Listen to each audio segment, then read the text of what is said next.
In the last 24 hours or so, I've received a lot of public scrutiny and backlash in response to the fact that yesterday, after Charlie Kirk died, I cried, and then the video of me crying was blasted all over the internet. So first and foremost, I am distraught because of what happened to Kirk. I think that gun violence is always wrong, and I also think that violence leads to more violence. In fact, today we've already had 3 HBCUs go into lockdown because of retaliatory threats in response to what happened to Kirk. And that's my position. That's how I feel.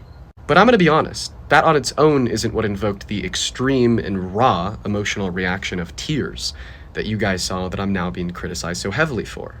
There's a handful of things that invoke that reaction of mine, and here they are.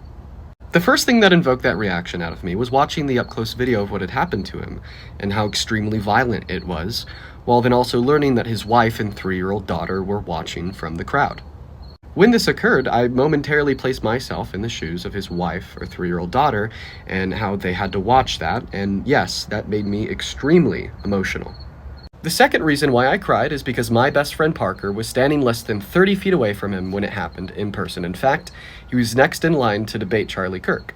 And not only the fact that he had to witness this, but then also turned around and FaceTime me while he was running away and screaming, not knowing if this might be a mass casualty event where he or anybody else there would be next, was very traumatic for me and on set a lot of emotions. The third reason why I cried is because Charlie Kirk is somebody that I've personally interacted with in real life. Now, the reason why I've personally interacted with him is because I disagreed with nearly every single thing he believed in, and I personally let him know. But I'm not good with gore, and seeing those things happen to somebody that I've personally interacted with in real life was really hard on me psychologically.